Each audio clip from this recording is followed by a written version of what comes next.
I'm Oral Hershiser, and I am on the Blue Review.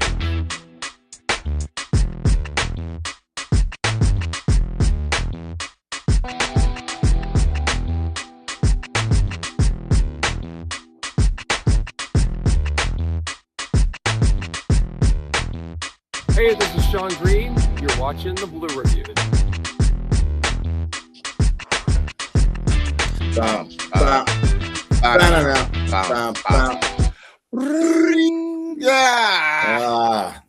No lasers. You get nothing even close to No a laser for what that today. was. Sad What a busy disaster. Today. Welcome to the Blue Review presented by LAX. I'm Marcus Grant. That is Greg Bourbon. We'll be joined by our pal Matthew Moreno in just a little bit. But Greg, I want to start the show by thanking the San Antonio Spurs for letting me forget about the Dodgers collapse for at least a few hours last night. My goodness. There's multiple games of collapse. And the way I put it in on Twitter last night for the Knicks game, OG meet Freddie. It kind of had that same kind. It had that same kind of vibe, you know, like where he out of nowhere, it comes out of nowhere and puts that tip. It was an amazing game last night. Knicks fans are still the worst, and they don't deserve to win a championship. But that's at least that made you feel a little bit better after all the home run palooza that was going on in Pittsburgh. Yeah, I just real quick on that. I have a good friend who's a Knicks fan in our text chat yesterday. He went from the worst too.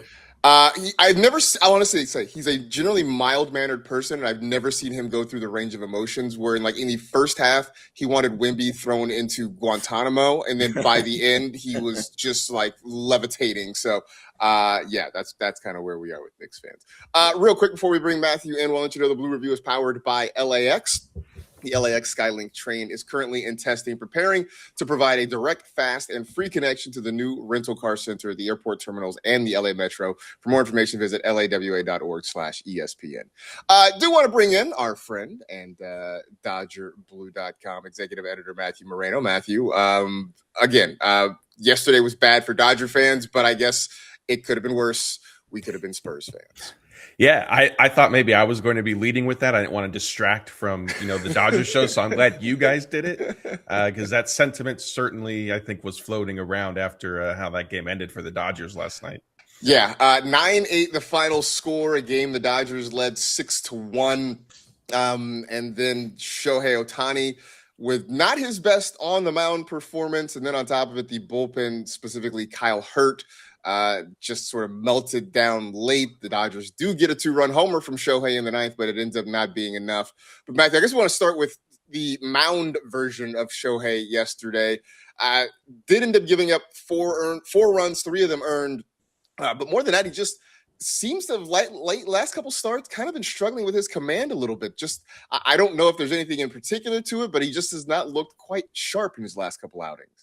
Yeah, I think the easy thing for us to point to, honestly, is the blister on the middle finger of his right hand. I know Ohtani was asked about it again last night. He said it's not affecting him, so on and so forth. And frankly, I wouldn't expect him to say otherwise. And I mean, you could believe him if you want to look at, he was 1 out away from getting through 7 innings and just 1 run allowed last night. 3-0 count, tried to get, a fastball over, get me over fastball for a strike, ends up, leading to the 2-run double. That ended his night. Then, Alex Vesia came in and Max Muncy made the air. And so there's your 4th run, which, as you mentioned, only 3 were technically earned. But it did, his ERA has now skyrocketed to above 1 at this point. But, with Ohtani, you go back the last few starts, what really what sticks out to me is heading into his outing in San Diego. Dave Roberts said, I'm not sure what to fully expect with him physically. There was just a lot of weird comments from Dave and not a whole lot of clarification. And then he said the same thing in Ohtani's start after that. I forgot who they were facing. And then you saw him in Arizona pitching and looking at his hand, and then it was, revealed publicly that, oh, yeah, he's been dealing with the blister. So I started to think, is that what Dave Roberts was getting at, over the past couple of weeks when he was saying, I'm not really sure what we're going to have from him. Again, that being said, it all frankly depends on how you want to look at it. Because like I said, he was 1 out away from, a very good start. And you could argue maybe Dave Roberts shouldn't have let him face that final batter. Hindsight, of course, 2020. But I think at that point, he's 1 out away, 7 innings, 1 run allowed. It certainly would look good for his Cy Young candidacy. Well, and that's the thing now, Greg. He's got an ERA of, was it 1.03, I believe is where he's currently sitting. Right. awful. Just, I don't know. It's time to maybe take him out of the rotation, I guess. But what a bum. What a bum, right? But realistically, in a year where there's so much competition for the National League Cy Young, where you have Christopher Sanchez, who has been damn near unhittable, where Jacob Mizorowski looks amazing every time out, this really does. Any other year, a 1.03 ERA, and you're like, okay, he's still very much in the driver's seat. But right now, Greg, he might need some help. He needs somebody else to kind of have a blow-up start somewhere else to kind of get back in the race right now. And I'm sure they will. I mean, everybody has a blow-up spot at some point in time. But yeah, I also felt like he wanted to get through that seventh inning because, first of all, it was his. The two guys on base were his, so he wanted to make sure that he got them out and didn't allow it for somebody else to come in and just kind of Vezier someone allow them to come through. And then also that if he gets through the seventh inning, that helps with his overall numbers to get towards the Cy Young to be able to get you into the innings limit that he needs to get to, the 162. So everything, it's a long shot. I think it was always a long shot for Shohei to get the Cy Young. We just are so looking at him like, oh my God, this guy's incredible, having a 0.8 ERA. And like he was only at about 80 pitches, I think, Matt, and going into the seventh inning. So like he had it all working in that sense where he was at least being efficient.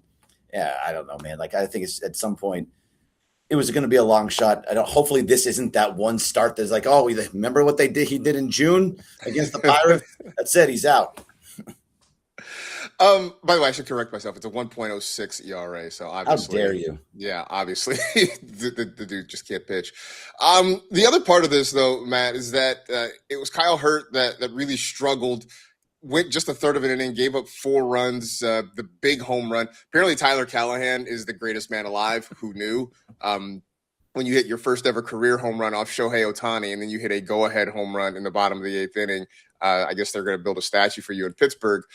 But the bigger part of this is Kyle Hurt's last few outings have not been particularly great. He was lights out when he first came up. Since then, has struggled a little bit more with the pitching. Has he just sort of hit a wall? Is there something else that the Dodgers should be worried about? Yeah, it's tough to say. And I knew, we were going to be discussing the bullpen. And as I was kind of, looking at things, June, they have not been very good collectively. Kyle Hurt is, part of that. And I do feel like the Dodgers are sort of approaching a crossroads of, hey, okay, was the dominant start to the season? Sure. Like some regression to a mean was to be expected in some sense. They're not they don't have, Edwin Diaz obviously is the main one. Brock Stewart still, it feels like he has been back on the Dodgers, but really hasn't been back on the Dodgers since last year. And now you have Kyle Hurt, as you mentioned, he was, performing well and struggling recently. And I don't know. I think it's somewhere in the middle. Like credit to Kyle Hurt for having the success that he did when he first got his opportunity this season. I don't know, frankly, he hadn't shown that in his career yet. So I think, it was a little unreasonable to expect that level of dominance and success to continue. Now, where is the pendulum swinging? How far is it going? Is it to what we've seen recently where, he's giving up runs almost in every appearance type thing? Or is it somewhere in the middle where he could still be, a contributor, a valuable option out of the bullpen? And I think the Dodgers are going to have to figure that out. And frankly, not just with Hurt, but some of their other guys as well. Yeah, so Jack Dreyer got some work too late in the game, and he's another one who, since he's come back off the injured list, has not looked quite as sharp. Ends up giving up a run in 2/3 of an inning, a couple of hits in that one as well. In fact, gave up a home run as well. Yeah, Dreyer has sort of struggled in the bullpen. I mean, Greg, I know that the trust tree is a living organism. It is always changing. The branches are moving up and down. Right now, I guess I would say Tanner Scott and Will Klein are probably sitting at the top of the trust tree, right. But it does feel like it's getting a little bit jumbled after that. Yeah, it's all the way around. I mean, Blake Trinan has been struggling also. I do wonder, Marcus, when they played yesterday, when it was a blowout yesterday, or the day before, excuse me, and you put both Trinan and Tanner Scott in the game, did that affect some of how they were going to use guys later on? I don't know. It just feels like having Tanner Scott and also giving up runs in the 9th inning the day before, that's always a problem. So, yeah, there's the whole bullpen. And you mentioned Jack Dreyer. He's giving up home runs again. Like this is the bullpen, and I don't understand exactly why this is all happening because they're not being overtaxed, they're not being overused. The starters are going 6 or 7 innings consistently, so it's just been a struggle. I like what Matt said that Brock Stewart is getting close, and Evan Phillips, but who knows what they're going to look like when they're coming back from injury. The trust tree is broken. There's broken branches all over the place, and they'll figure it out. And it's just a little bit of June gloom for them. But right now the bullpen is a little bit of a problem. Yeah, just trying to find their way. It does seem. And Tanner Scott, you mentioned Tanner Scott giving up the run a couple of nights ago. Even that, I just kind of I took that as he came in with a huge lead. It's the high leverage reliever in a spot where he's just trying to get some work. So I didn't really put too much worry into that, but seeing guys like Hurt, like Dreyer, really give up hits, runs, home runs in close situations. That's the part that is a little bit more concerning for me right now. Yeah, my point though with that is, why was he in that game? Yeah, I think. Honestly, sorry not to cut you guys off. That I think was a byproduct of how Sunday's game went, since it was so lopsided and they had to burn through their bullpen. Dave Roberts said after Sunday's game that the Dodgers were likely going to have to stay away from some relievers on Tuesday, and so I think that's what we kind of saw was some guys basically weren't available. Tanner Scott hadn't pitched in a few days, and so let's just get through this game and kind of fully reset things. All right, so we'll see who's available tonight if necessary in that bullpen if it comes down to that for the Dodgers. Bad news. Bad is losing a 6-1 lead wasn't bad enough news for the Dodgers. Possibly even worse news. Greg, I hear you. I hear it in your voice already. Will Smith on the injured list. Has been out for the last few games because of a stiff neck. Now it's a thing that is bad enough that he's going to have to go on the IL. Greg, would you like to make any predictions how long this is going to last? If you can, I don't know, parse through Doc Roberts speak, and do we actually see Will Smith at the end of, say, 10 to 15 days, or could this linger? Yeah, when it comes to Doc and putting guys on the IL, I tend to lean towards the latter, where it lingers and lasts a really long time. I hope not, though. I'm hoping it must be more than a stiff neck, Mac, because a stiff neck kind of goes away after a few days. This seems like it might be just something a little bit more. And I know that they're trying to figure out if they want to go with Eliezer Afonso or go with Chucky Robinson, who we saw a little bit of Chucky Robinson last year. So Matt, you might have a little bit more on this, but Marcus, for me, I always lean on it's going to last longer if Doc's saying it's going to be short. Yeah, I mean, Matt, any insight? I saw that it's probably going to be Chucky Robinson. I don't know if they decide to go a different direction, but, I still think this means, obviously this means Dalton Rushing ends up getting the lion's share of the innings back there until Will Smith is back, right? Yeah, so Rushing will obviously be the primary catcher. It does look like it's going to be Chucky Robinson. Okay. To the extent of Will Smith's injury, I mean, like Greg said, I'm expecting this to be, 2 weeks type thing. The Dodgers do have the option to backdate it 3 days from today, so to Monday. I'm assuming they will take that option just in case, I guess, Will Smith starts to, recover a little bit quicker than he has over the past few days. And so that leaves him then eligible to come back almost a week from now on the 19th. I don't know if that will be the case. I think it might. I think maybe he misses that weekend series. I forget who the Dodgers are playing. Maybe the Orioles, if I remember their schedule correctly. But yeah, it's been definitely a weird thing. He was scratched from the lineup, and then it was, he'll be back on Sunday. Just kind of a stiff neck type thing. And then they didn't have media availability for Dave Roberts on Sunday. I think it was because there was pups in the park. I'm assuming Dave and all the players wanted to watch all the dogs parading. Of course, that's what it was. So we didn't get a chance to speak with him about Will Smith not being in the lineup on Sunday until after that game. And he said, just still kind of dealing with some discomfort, some stiffness, so on and so forth. The hope was that he would be back Tuesday, but with travel and getting on a plane, there was some uncertainty. He was asked about imaging. I'm assuming MRI, CT scan type thing. It wasn't specified. He said that came back fine and okay.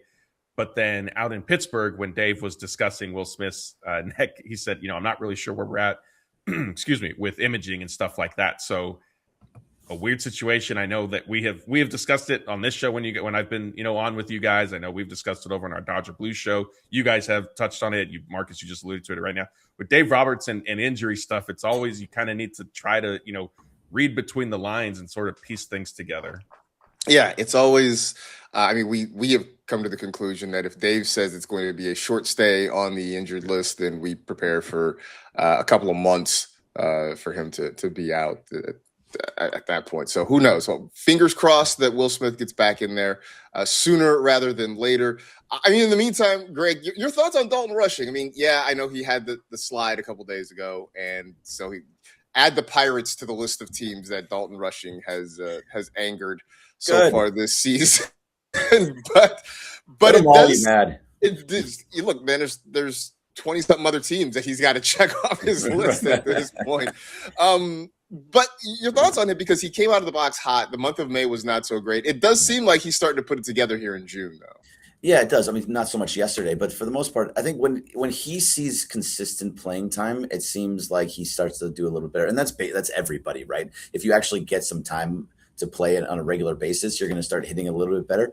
And he's doing that. So I think the mindset change helped him to realize what happened last year, where you're just kind of sitting around and you're only playing 1, 2, 3 times a week tops. And now he's playing a little bit more, so he's being a little more comfortable at the plate. Now it's going to come down to, okay, now I'm playing every single game and I'm going to just get a day off every once in a while. I have to hit. Does the pressure kind of get to him? I hope not. And also, like, when Will Smith does come back, does that put him back into a little bit of a tailspin of, I was playing every day, I was playing well, and now I have to sit behind Will Smith, who's obviously better. But, I wonder what a young guy's mindset will be when has to go up, down, up, down. But I do think this will help him a ton, where he gets to play a bunch in a row. I mean, so to that point, Matthew, I mean, if we could just take a long-term view on a guy like Dalton Rushing, because obviously they like him. They're trying to find ways to get him into the lineup. It definitely helps if they can get Shohei off his feet every few days and let Rushing DH, if nothing else. There are no obvious spots for him to take over in the very near future. Do you think he's going to be okay with sort of being a platoon player? And do the Dodgers have a long-term plan for a guy like this? Yeah, I've wondered about Rushing's long-term fit, especially once the Dodgers signed Will Smith to that contract extension, a few years ago now, I think maybe 2 years ago. I mean, I guess you could look at Freddie Freeman is only under contract through 2027. And if I know Freddie has kind of waffled back and forth between wanting to continue playing to pursue 3,000 hits. He just got to 2,500 the other night versus, he's a father of 4 now, he says. And so, family life is kind of tugging at him a little bit. So if Freddie does choose to retire after 2027, then, Rushing has played some first base, and maybe that's how you keep him in the lineup and fit him on the roster as a first baseman / backup catcher. But short of that, I don't see, his role on this team. And it's not a knock on Rushing by any means. It's just a matter of, like Greg said, Will Smith is arguably, the best catcher in baseball. And so he's just sort of an unfortunate situation for Rushing, where you're a former top prospect. You're used to playing, obviously, every single day down in the minors. And, this is now an adjustment. So it's definitely going to be curious to see how all of that sort of unfolds. And even, with the DH opportunities, sure, the Dodgers we're giving Ohtani some rest and some time off for his pitching starts, but now the last, I believe, 3, if not 4 pitching starts, he's been hitting in the lineup as well. And so, that's going to be fluid. It doesn't mean that Ohtani now is going to be a 2-way player every time he takes the mound, but it's clearly not a case where the Dodgers feel like, hey, every time Ohtani's pitching, then we're definitely giving Dalton Rushing some at bats here as the DH. So, it's going to be interesting to see how they sort of juggle everything kind of, beyond this season.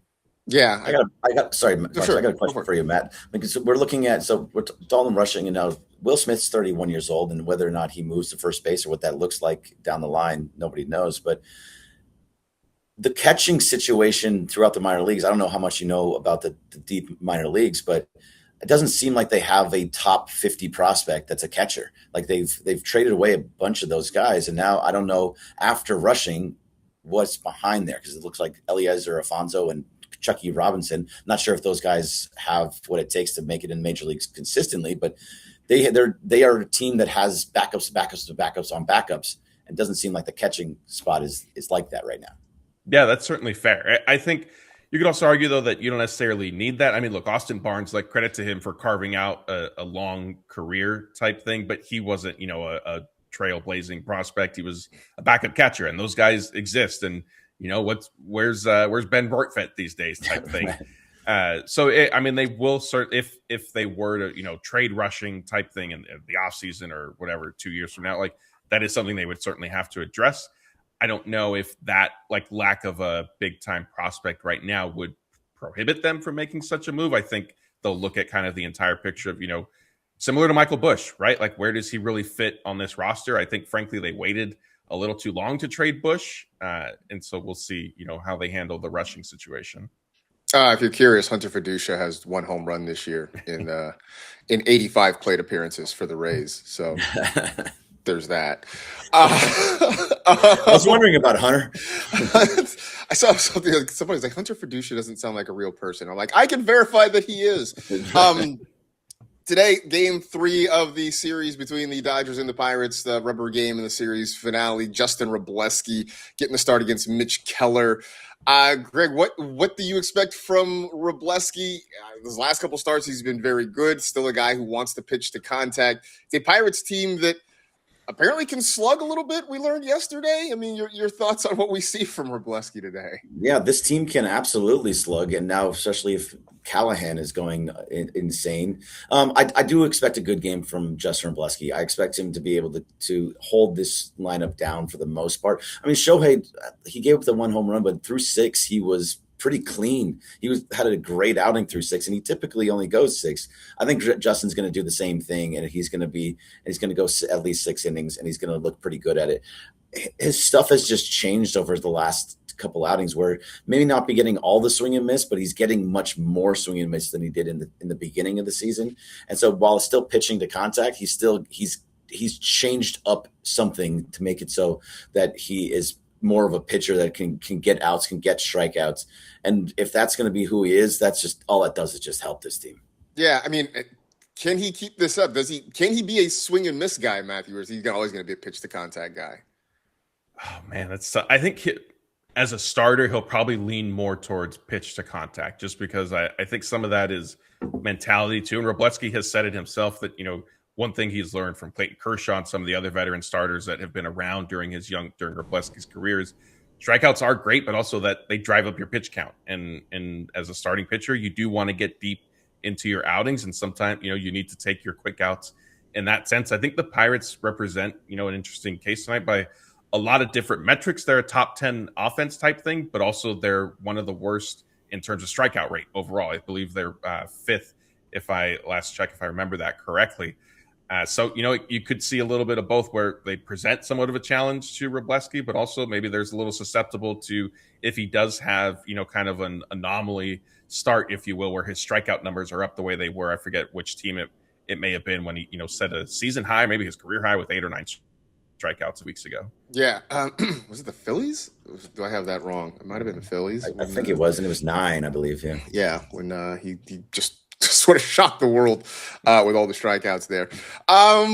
Last thing, World Cup starts today. I will ask both of you gentlemen, does the United States get out of the group stage? Yes, they do. They do not. Was it Paraguay, Australia, and who else is in there? I don't recall who else is in there. I do think they get out of the group stage. You typically want the home team to get out of the group stage. Now, what they do after that, that's You're playing with house money, right? I don't know your feelings on this, Matt. I will say yes. I really don't have much comment beyond that. I'm not a huge soccer fan. I know the World Cup is happening, so hopefully that's not going to get me in hot water with your viewers. They're going to say, never bring this fraud back on. He doesn't know soccer. Yeah. Thankfully, I think most of our viewers are here for the baseball talk. I'm just filibustering because we still got a couple minutes left. You're totally fine. So last night I did a watch party at the Fairmont Hotel, and Clint Dempsey was there, and so I got to interview Clint Dempsey for a few of he was Team USA legend. So yeah, that was pretty cool. Very cool indeed. He seems pretty high on the team, which you're always high on the team until the games start. Right, everybody has a plan until they get punched in the mouth. So right, exactly. Stick around because there's a lot of ESPN LA watch parties and events around the World Cup. A couple today, a couple tomorrow over at Hollywood Park. So stay tuned for more information on that as well. And come on out if you have a chance and watch the World Cup with us. In the meantime, Stick around for the Sedano and Cap morning extravaganza coming up right after us. Matthew, it was good to talk to you. Good to see you again. Hopefully we can do this again soon. Yeah, I appreciate you guys. It's always fun being on bright and early, starting everybody's morning. Absolutely. Appreciate the folks in the chat for being on bright and early to hang out with us. Thanks to Tim, as always, for production assistance. For Matt, for Greg, I'm Marcus. This has been the Blue Review presented by LAX. We'll see you tomorrow, 6:30 to 6:55, right here on the ESPN LA YouTube channel. See you. That's it.